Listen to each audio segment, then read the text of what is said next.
ये पैगाम आपको सिंपली द ग्रेट फूड की जानिब से पहुंचाया जा रहा है। More on that later. शहद सच में एक बड़ी कमाल की चीज़ है और इसके बहुत से फ़वाइद हैं। आज हम डिस्कस करते हैं कि इसकी हेल्थ बेनिफिट्स क्या क्या है। चलाओ।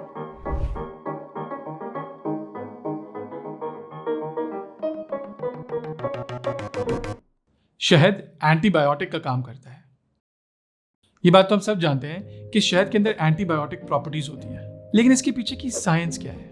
दरअसल किसी भी जख्म के अंदर जरासीम को ग्रो करने के लिए कुछ कंडीशंस, कोई एनवायरनमेंट दरकार होता है। उसमें से एक कंडीशन ये होती है कि पानी की तादाद ज़्यादा हो। शहद के अंदर वैसे ही पानी 16 से 22% पाया जाता है। इसके अलावा चूंकि उसके अंदर पानी की कमी होती है तो वो बाहर से पानी को खींचता है। वो जख्म के अंदर ऐसे एनवायरनमेंट क्रिएट कर देता है कि बैक्टीरिया ग्रो ही नहीं कर पाता, और जब बैक्टीरिया ग्रो नहीं कर पाता तो जख्म आराम से हील हो जाता है। सिंपल। इसके अलावा एक और भी चीज़ है, जरासीम एसिडिक एनवायरनमेंट के अंदर ग्रो नहीं कर पाते और हनी एसिडिक एनवायरनमेंट क्रिएट कर देता है, यानी वो बिल्कुल कोई भी स्पेस नहीं देता कि जरासीम ग्रो कर सके। आजकल ऐसा भी सुनने में आ रहा है कि बाहर के मुल्कों में हनी को बैंडेज के ऊपर लगाया जा रहा है ताकि वूंड हीलिंग आसानी से हो सके। अभी कुछ दिनों पहले मैंने देखा कि गोरे हल्दी की टैबलेट बेच रहे थे और अब ये आहिस्ता आहिस्ता करके लाइन पे आ रहे हैं। कुछ लोगों का मानना ये भी है कि शहद का रोज़मर्रा का इस्तेमाल जो है वो आपको सीजनल एलर्जी से बचाता है, लेकिन इसके बारे में साइंस अभी पूरी तरीके से पुख्ता नहीं है। तो प्रोबायोटिक प्रॉपर्टीज, लेकिन जहाँ पर शहद एंटीबायोटिक है वहाँ पर वो प्रोबायोटिक भी है, यानी कि कुछ अच्छे बैक्टीरियाज की ग्रो करने में मदद भी करता है। अब आप सोच रहे होंगे कि क्या ये खुला तजाद नहीं? तजाद तो है। एक तरफ आप बैक्टीरिया की जान ले रहे हैं और दूसरी तरफ उनको जिंदगी फराहम कर रहे हैं। अजीब सी बात है। इसका सारा का सारा क्रेडिट उस शुगर को जाता है जो शहद में मौजूद होता है। शहद के अंदर मौजूद कुछ शुगर्स ओलिगोसैकेराइड्स होते हैं। समझा रहा हूँ। ओलिगोसैकेराइड्स का मतलब है कि वो शुगर मॉलिक्यूल जो 3 या 3 से ज्यादा शुगर से मिलकर बनता है। ये ओलिगोसैकेराइड्स हमारी आंतों में मौजूद फ्रेंडली बैक्टीरिया को ग्रो करने में मदद करते हैं और इस वजह से हमारा हाजमा रवा रहता है। इन अच्छे फ्रेंडली बैक्टीरिया की ग्रोथ की वजह से जो गंदे खतरनाक बैक्टीरिया होते हैं उनकी ग्रोथ में भी रुकावट पैदा होती है। अब आ गया तजाद समझ। रॉ हनी शुगर पेशेंट्स के लिए बेहतर है। वैसे तो शहद के अंदर शुगर पाई जाती है और कैलोरीज में भी कोई खास फर्क नहीं होता। 10 gram table sugar will have the same calories as 10 gram honey. जब कैलोरीज में ऐसा कुछ फर्क नहीं है तो फिर डायबिटिक्स के लिए बेहतर कैसे है? इसको समझने से पहले आपको कुछ अहम कॉन्सेप्ट समझने पड़ेंगे, तो कान खोल के सुनिए। सबसे पहले तो ये समझ लेते हैं कि रॉ हनी होता क्या है। रॉ हनी अनप्रोसेस्ड शहद को कहते हैं, जिसको बगैर हीट किए, बगैर फिल्टर किए, बगैर प्रोसेस किए, पैस्चराइज किए इस्तेमाल किया जाए।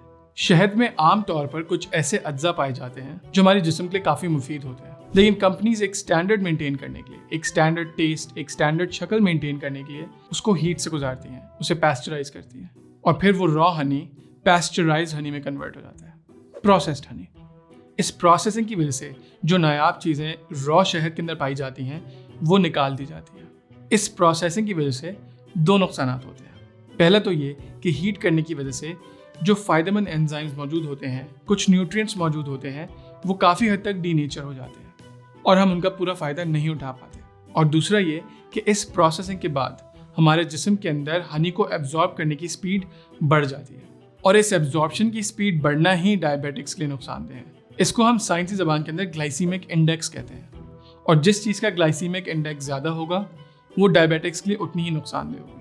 इसलिए वो लोग जो डायबिटीज़ का शिकार होते हैं उनको एडवाइस की जाती है कि ब्राउन ब्रेड खाएं, ब्राउन राइस खाएं।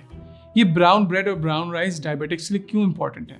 ये इसलिए इम्पॉर्टेंट है क्योंकि ब्राउन राइस और ब्राउन ब्रेड के अंदर जो फाइबर मौजूद होता है वो शुगर की एब्जॉर्प्शन को स्लो करता है, उसकी ग्लाइसीमिक इंडेक्स को कम करता है और डायबिटिक्स इससे फ़ायदा उठाते हैं। बिल्कुल इसी तरीके से रॉ हनी के अंदर मौजूद जो नायाब अज्जा होते हैं वो हनी के अंदर शुगर की एब्जॉर्प्शन को स्लो करते हैं, उसका ग्लाइसीमिक इंडेक्स को लो करते हैं।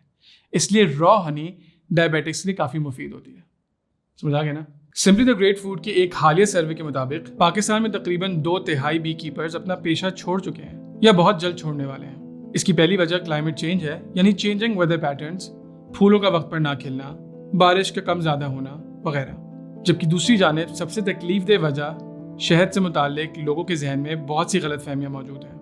इसकी वजह से वो अपना शहद ज़ाया कर देते हैं। हैरत की बात है कि ये गलतफहमियाँ ज़्यादातर पाकिस्तानियों में ही पाई जाती हैं और अक्सर गलतफहमियाँ नस्ल दर नस्ल चलती आ रही हैं। आज हम इन गलतफहमियों को डिस्कस करके दूध का दूध, पानी का पानी और शहद का शहद कर रहे हैं। लेकिन हमारे मुल्क के अंदर रॉ हनी एक बहुत ही बड़ी गलतफहमी का शिकार है। लोगों को लगता है कि अगर शहद जम रहा है, क्रिस्टलाइज हो रहा है, तो वो शहद नकली है, जबकि बिल्कुल ऑपोजिट बात है।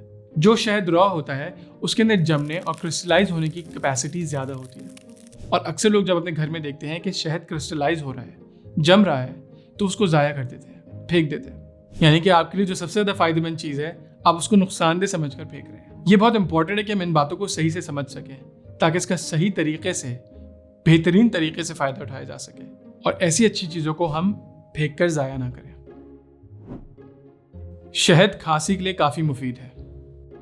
वैसे तो शहद खांसी का इलाज नहीं कर सकता, लेकिन जब आप उसको खाते हैं तो वो हलक की सरफेस के ऊपर चिपक कर उसको स्मूथ कर देता है। उसके अंदर इरिटेशन जो होती है उसको कम कर देता है और उस इरिटेशन के कम होने की वजह से खांसी में बेहतरी आती है।